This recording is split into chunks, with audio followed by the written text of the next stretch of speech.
Welcome everyone to the League of Women Voters Empowering Youth Series. This program is designed by the League of Women Voters in partnership with Dayton Access Television to provide unbiased, nonpartisan information on issues that are relevant to our friends and neighbors throughout the Greater Dayton area. The League of Women Voters mission focuses as much on education as it does on voting, and the League has various positions on government, social policy, and natural resources. Today, we're focusing on social policy.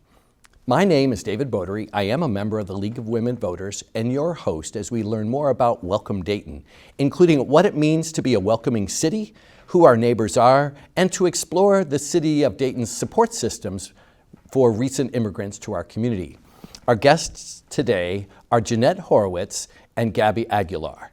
Jeannette is the coordinator for Welcome Dayton within the City of Dayton's Department of Planning and Neighborhoods and Development. And Gabi is actually a Sinclair student, but she is familiar with El Puente, which is a partner organization with Welcome Dayton. So I want to welcome you both for spending time with us today. Thank you. And I hope that we can explore together what it means to be a welcoming city and perhaps gain a glimpse into how our newest neighbors are adding to the tapestry that is Dayton, Ohio. So Jeannette, help us understand what first does it mean to be a welcoming city? Great question. So thank you for asking that. So a welcoming city, in short, is a community that is inclusive and supportive of all its residents, especially the immigrant community. And so providing policies and practices and programming for all residents and the immigrant population to make sure that they feel safe, included, and part of the community. Absolutely. And so then, Gabi, El Puente is enacting that welcoming spirit in some way. Talk to me about what El Puente does. Yeah, so El Puente, meaning the bridge in Spanish, is a nonprofit organization located within the Lady of Rosary Church here in Dayton. Okay. They work to support and provide resources to our local Latino community. They do that by various ways. They bring in professionals to speak with the families and parents about housing, healthcare information, anything that can help in supporting them within our community. They also provide a mental health seminar once a month for parents to come in and talk and everything. But one of their main points is a program, it's an after-school program for children. And this program offers homework help, mentorship, and tutoring. A lot of these tutors are university or college students from our local area that come in and work with the children on any of their struggles or any of their necessities. My mom, Leticia Vargas, is the academic coordinator of this program. So she works in partnership with the schools and the teachers to gain the information and the resources that the children need, and then applies them to the tutors in connection with the students. Well, that's really cool. Yeah. And I was service learning coordinator at Sinclair for many years, but I never learned about El Puente. So this is exciting for me to hear, and I'm hopeful that maybe we can connect and do some more things between Sinclair and your organization. Yeah. Jeannette, that's what one of your partner organizations does. Is the city doing similar things or working with other partners? What else is the city doing to be that welcoming spirit? Yeah, so I would say number one is having the Welcome Dayton program, which is part of the Community Engagement Division with the city's Planning, Neighborhoods, and Development Department. So Welcome Dayton's been around for almost 15 years now. So it's quite some time. So I think that's kind of the number one item I would mention, that just the support from the City of Dayton to have us there and partner with other organizations in the community. So we're kind of like a bridge builder too, in that we are situated within the city, but work with community partners on looking at what are the needs of the immigrants and refugees in the community, and how can we connect everybody to support those needs. So that reminds me of my Sinclair history, because of course David Sinclair, working with the local YMCA, recognized that there were lots of immigrants that were unemployed. And so he began education programs to try to advance skills so that they could become employed. And as I think about that, I did do a little research on the early 1900s, thinking about, well, who were the immigrants then? And hopefully you can tell us who the immigrants are now. I know that in the early 1900s, Dayton welcomed many Hungarians, Greeks, Lithuanians, Romanians, Syrians, Bohemians, Italians, Polish, Germans, all kinds of people from Europe as well as Eastern Europe into the community, and many came for jobs. And those jobs might have been with the Barney and Smith Company, where they were using their carpentry or craftsman skills to build these trolleys or train cars. They could have been with National Cash Register when it was a much more heavily manufacturing environment. But then, that was then. What about today? So the largest group of immigrants we have here in Dayton, I should mention too, about 8 to 10% of the city's population are immigrants, are the Hispanic population, so Spanish speakers from all over South America, Latin America. And then the second largest group are from African countries, mostly East and Central Africa. So we have a lot of refugees from the Democratic Republic of Congo, Rwanda, Burundi, and those areas of Africa. But we also have a substantial Ahishka Turkish population, a minority Turkish Russian-speaking population that have settled here. And then others who have fled wars, so mostly Ukrainians and Afghans in recent years coming here to Dayton. So. And as I listen to your list, I do think about the challenges that they were facing in a home country and trying to seek a place that was going to be safer and provide opportunity for them. Not unlike my own family, who I learned left Bremen, Germany in the late 1890s, seeking a community that would be more welcoming and accepting of their needs as well. So in so many ways, my immigrant story, our immigrant story, is their immigrant story. We just haven't explored it sometimes enough to understand that. So what are the challenges that today's immigrants are facing? All sorts of challenges. So in no particular order, but it could be language. So learning the language or improving the language in order to get a job. We have a lot of immigrants who come here that are skilled in specific professions, medical professions, legal professions, and then can't practice. Because their credential is from outside the U.S. system. Exactly. Okay. So then you have kind of that challenge to overcome. Housing, finding affordable housing, and then immigration status and just navigating that system, that can be a real challenge to be able to access services.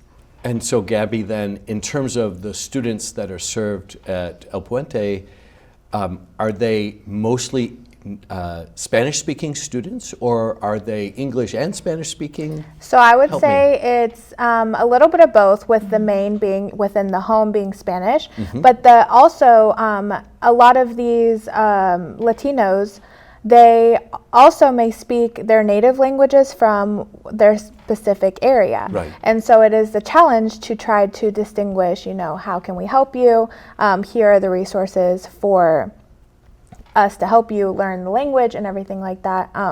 And to bounce off a little bit about what you're saying, I am an immigrant myself, and I come from Mexico. And a lot of our help and resources that we got when we first moved here was from organizations like this that helped us succeed, offered my parents English classes for free, or offered them resources on local communities that can help support us. And so if it weren't for organizations like these, currently El Puente or Welcome Dayton, I don't know that we would have succeeded as well as we did. Or certainly would have found it more difficult to succeed. And of course, the quicker we can, not to make this sound like there's an efficiency, but there is a point at which the more quickly we can move people to the resources that they need, the more quickly then they can positively contribute to their community in whatever fashion that is.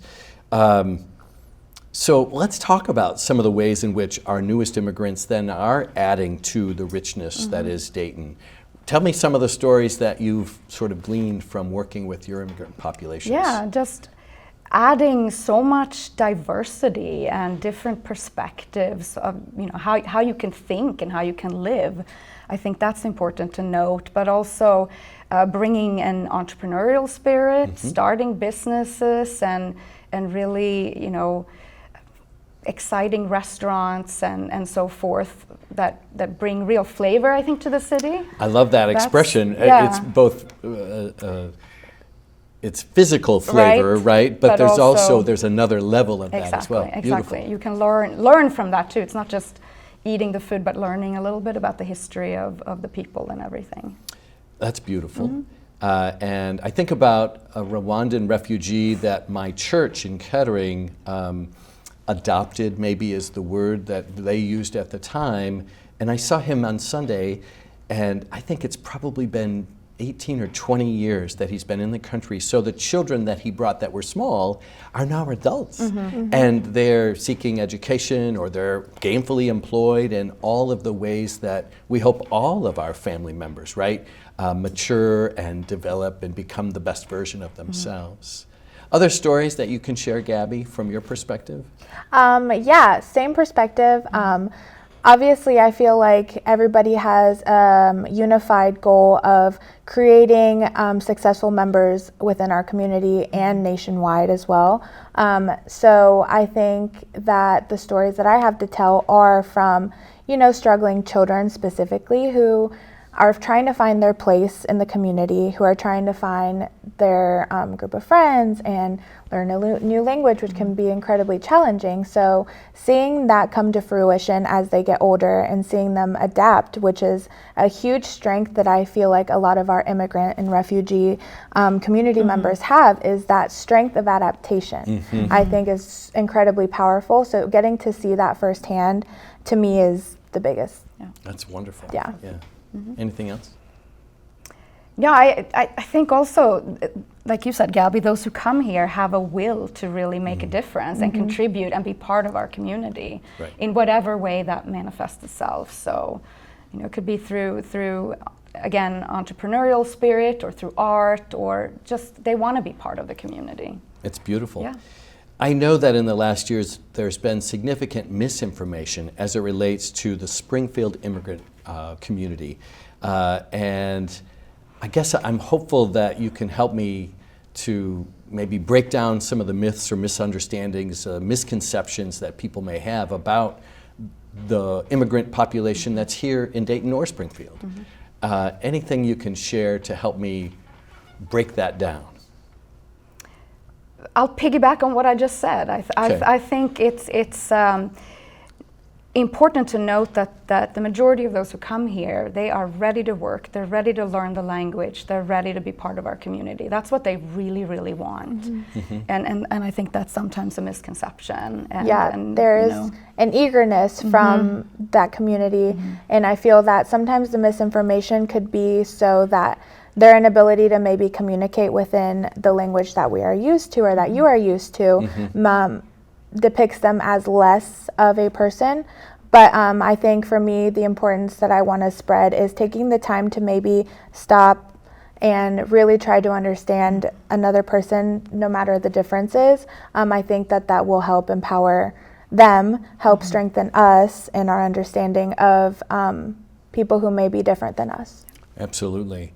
So as I think about that bridging, right, or breaking the barrier, then what it really means is that we need to find what are those commonalities, those connections.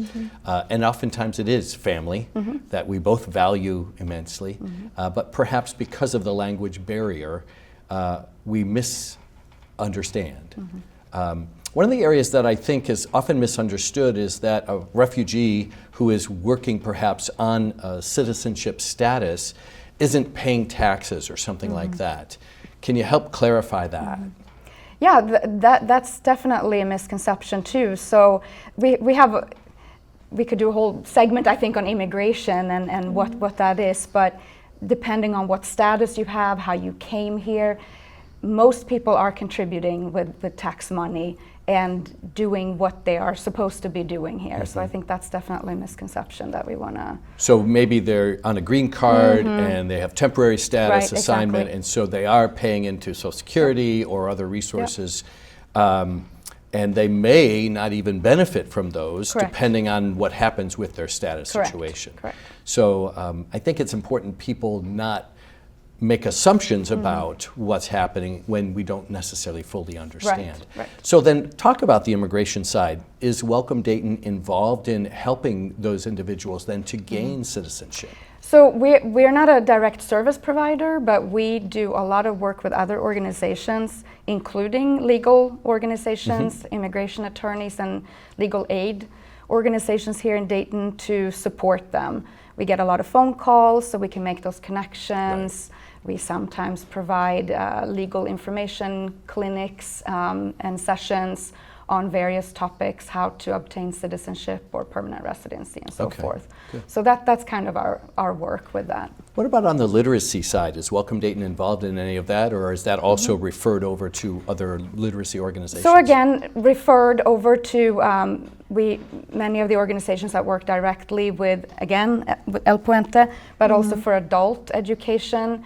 The local colleges and universities. There are many churches and nonprofits that offer English as a second language classes, but we try to bring them together and kind of see what's needed. Right. Who's here? What do they need? Do they need evening classes, daytime classes, etc., to kind of make sure that is here. And so while you may not be providing the service, you're helping to coordinate the service so that it does meet the need of that of population. the community and the population. That Yep. makes sense to me. Yeah. I know that in Kettering, which is where my kids were in school and are now out, but I think at one time there were as many as close to 30 different languages spoken within that school district.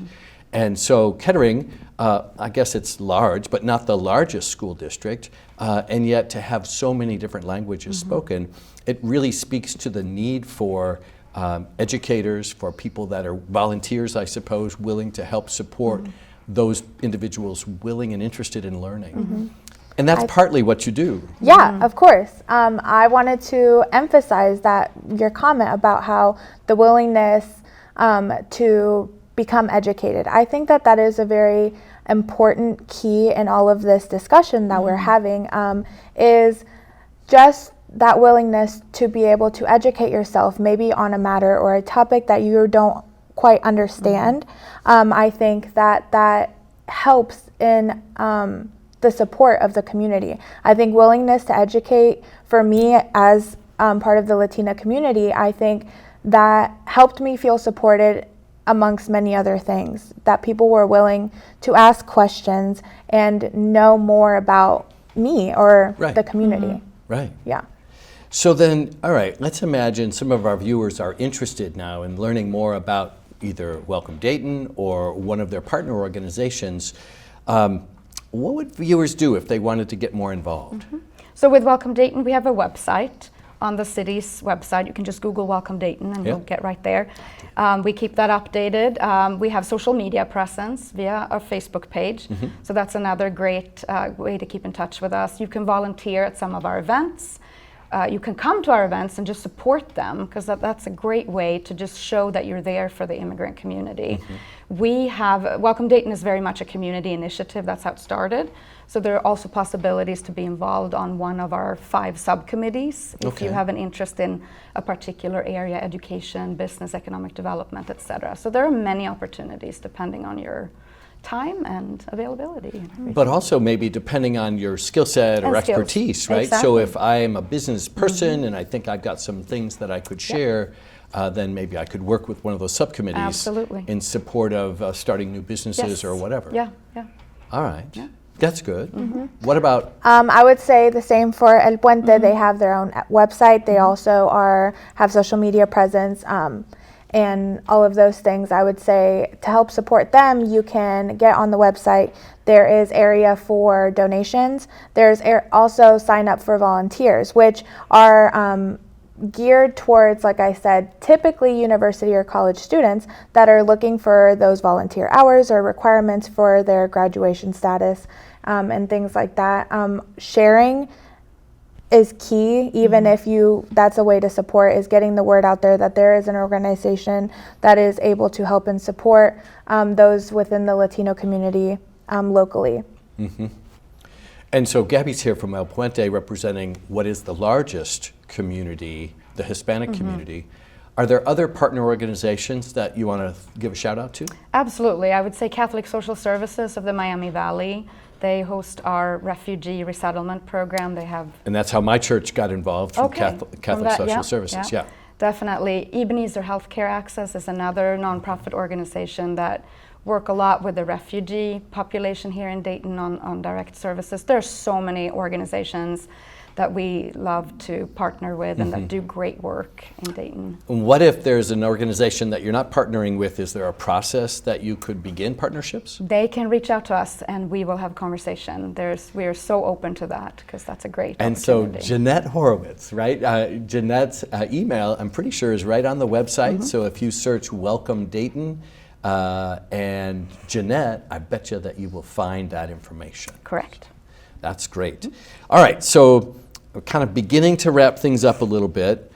Is there anything else important that we haven't touched on that you think would be crucial? Anything you're excited about or anything else you want to share? I think for me personally, I'm excited to get to witness the growth within our Dayton local community, the acceptance of and the spreading of the conversations that are happening, the inclusivity, the support, the community. I'm really happy and proud to be a part of that. I think we are growing and it's only going to continue going up from here. Specifically in regards to El Puente, it was founded in 2009 as this really tiny organization that not many people knew about, and to see its growth today and to see how, successful it has been, and seeing students who are now high school students that have talked about how important for their development it was to be a part of that organization is really beautiful. That's awesome. Yeah. Thank you. Anything else? No, I would say, I'm just excited to be doing this work in Dayton because I feel Dayton is genuinely a very welcoming community, and people here are eager to help. We get so many phone calls and emails from community members asking, how can I help?